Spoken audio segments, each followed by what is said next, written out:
हमारे घर में कोई घटना होती है तो हम सबसे पहले किसको पकड़ेंगे?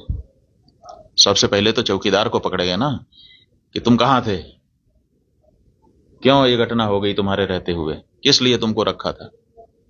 लेकिन यहां नहीं ऐसा हो रहा है।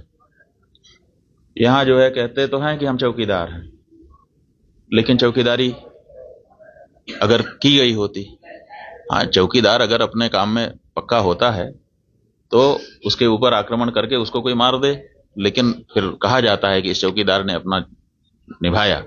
यहां तो कुछ पता ही नहीं है, कोई लड़ा ही नहीं उनसे, किसी ने उनको रोकने की कोशिश ही कहीं नहीं की।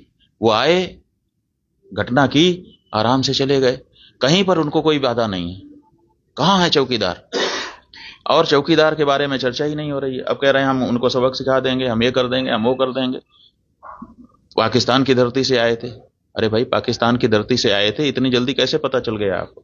और अगर इतनी जल्दी आपको पता चल जाता है तो घटना के पहले क्यों नहीं पता चल गया? और दूसरी बात यह है कि अगर पाकिस्तान से आए तो पाकिस्तान के खिलाफ अच्छी तगड़ी कार्रवाई करिए। आप कह रहे हैं कि हम सिंधु नदी का जल रोक देंगे। आपके पास जल को रोकने या उसको डाइवर्ट करके अपने ही यहाँ, अपने ही देश में रख लेने का कोई उपाय ही नहीं है। हमने विशेषज्ञों से पूछा कि अगर हम सिंधु नदी का जल पाकिस्तान में जाने से रोकना चाहते हैं तो हमारे पास क्या व्यवस्था है? उन्होंने कहा हमारे पास कोई व्यवस्था नहीं है। अगर हम आज से शुरू करें कि ऐसी व्यवस्था हम बना लें तो पैसा कितना लगेगा वो तो अभी पूछिए ही मत।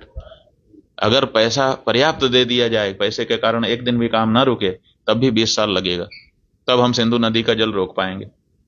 तो ऐसी परिस्थिति में हम ये कह दे रहे हैं कि हम सिंधु नदी का जल रोक लेंगे। और टेलीविजन के एंकर हमने सुना, वो कह रहे थे बूंद बूंद के लिए तरसेगा पाकिस्तान, एक गिलास शुद्ध पानी नहीं मिल पाएगा, खेती नष्ट हो जाएगी, बिजली नष्ट हो जाएगी, ये हो जाएगा, वो हो जाएगा।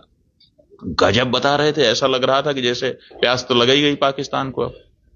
और इधर विशेषज्ञ बता रहे हैं कि हमारे पास पानी को रोक लेने का कोई उपाय ही नहीं है।